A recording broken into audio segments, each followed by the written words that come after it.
From the National Newsroom of the Canadian Press, I'm Jason White. The U.S. Supreme Court will quickly consider whether President Donald Trump has the power to impose sweeping tariffs. The justices will hear arguments in November, unusually fast by the typical standards of America's highest court. Small businesses and U.S. states that challenge the tariffs in court also agreed to the accelerated timeline. They argue that Trump illegally used emergency powers to set import taxes on goods from nearly every country in the world, including Canada. The federal agriculture minister says it's too early to say whether Canada will ease its tariffs on electric vehicles from China. Canada's tariffs followed a similar move by the U.S. before China then slapped tariffs on Canadian canola. Agriculture Minister Heath MacDonald says any change would have to consider the effects on other sectors. So every decision that we make as a federal government, we want to ensure that we're not jeopardizing a situation that could be even broader. Saskatchewan Premier Scott Moe and Alberta Premier Danielle Smith have called on Ottawa to lift the Chinese EV tariffs because canola producers are hurting.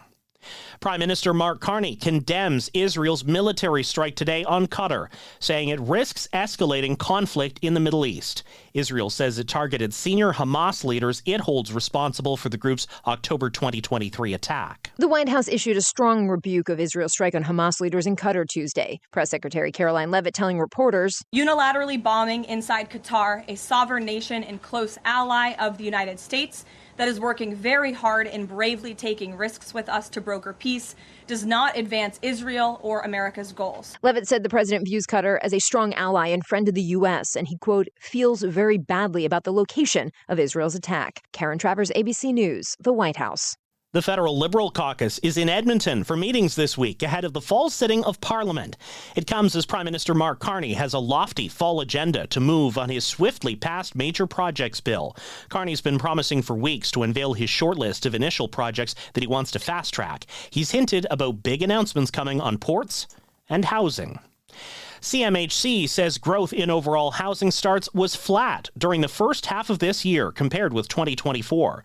But there were some big regional differences. The agency says cities like Calgary, Edmonton, and Ottawa built homes at paces that were either at or near records or in line with historical averages for the first half of the year. However, slowdowns in Canada's two most expensive real estate markets weighed on the overall number of housing starts.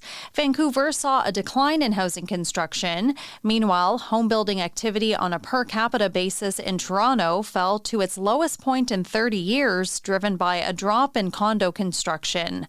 Michelle Zedekian, The Canadian Press. This is The Canadian Press.